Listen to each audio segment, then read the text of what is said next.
प्राचीन काल की बात है। एक ऋषि मुनि अपने कुछ शिष्यों को लेकर नदी किनारे टहल रहे थे। सभी शिष्यों की शिक्षा का आज अंतिम दिन था।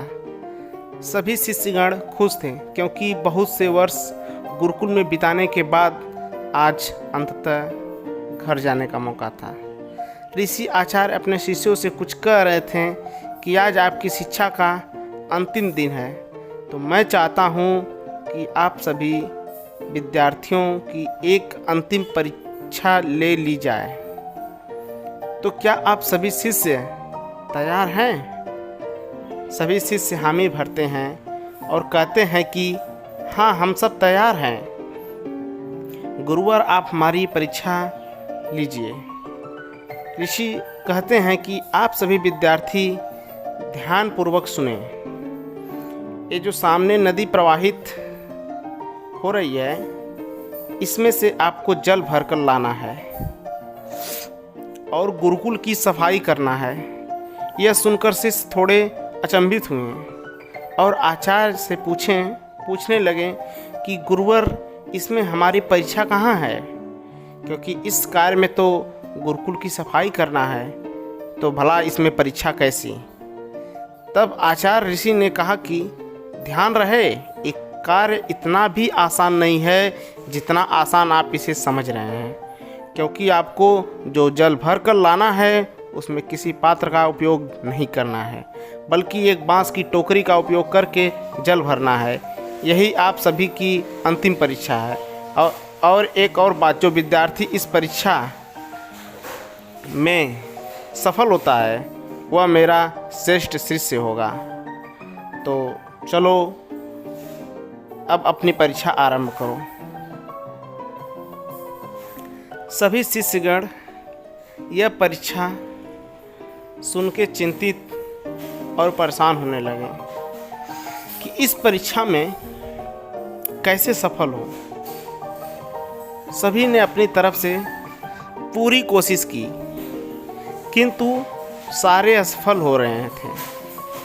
क्योंकि बांस की टोकरी से जब कभी जल भरा जाता तब उसमें से जल रिस कर निकल जाता। लगभग सभी शिष्यगण चिंतित, परेशान और थक चुके थे। सारे शिष्य परेशान थे। थक हार कर सभी शिष्य अपने गुरु से मिले और कहने लगे कि गुरुवर, हमसे ये कार्य नहीं हो पाएगा।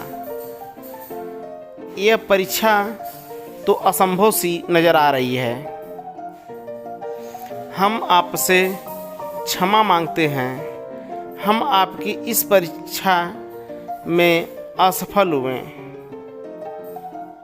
लेकिन यह सब कुछ होने के बावजूद भी एक शिष्य नहीं रुका। उसने अपना प्रयास निरंतर जारी रखा। वह जैसे ही जल भरने की कोशिश करता, वैसे ही उस बांस की टोकरी से जल रिस जाता। पर उसने हार नहीं मानी और अंततः वह अपने प्रयास में सफल हुआ और गुरु के पास जल लेकर पहुंच गया। बचे हुए शिष्यगण आश्चर्यचकित थे कि जो कार्य हमें असंभव सा लग रहा था, वह कार्य तुमने किया कैसे? तब उस शिष्य ने कहा कि मैं जब जल भरने का प्रयास कर रहा था तो मेरी टोकरी से भी निरंतर जल रिस रहा था। किंतु मैंने सोचा, अगर गुरु जी ने यह कार्य हमें दिया है तो ये असाध्य ना होगा।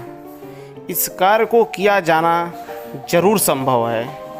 यह सोचकर मैं फिर से जल भरने की कोशिश करने लगा। जब मैं बार बार जल भर रहा था तो बांस की टोकरी जल के कारण धीरे धीरे फूल गई। टोकरी के बीच की खाली जगह भर गई थी और उसमें जल भरना संभव हो पाया।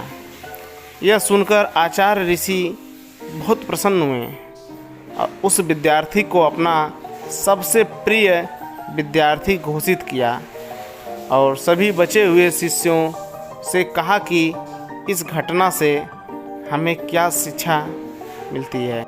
इस संसार में कुछ भी असंभव नहीं है। अगर ठान लिया जाए तो असाध्य सा दिखने वाला कार्य भी साध्य होगा। बस ज़रूरत है तो निरंतर प्रयास करने की। इसलिए अपना प्रयास हमेशा जारी रखें, प्रयास करते रहें जब तक कि वांछित फल न मिल जाए, क्योंकि कठिन परिश्रम, हार्ड वर्क करने वालों की हमेशा जीत होती है। कठिन परिश्रम करने वाले को एक न एक दिन सफलता रूपी फल जरूर मिलता है। दोस्तों, डुबकियाँ सिंधु में गोताखोर लगाता है, जा जाकर खाली हाथ लौट कर आता है। मिलते नहीं सहज ही मोती गहरे पानी में, बढ़ता दुगना उत्साह इसी हैरानी में। मुट्ठी उसकी खाली हर बार नहीं होती, कोशिश करने वालों की कभी हार नहीं होती।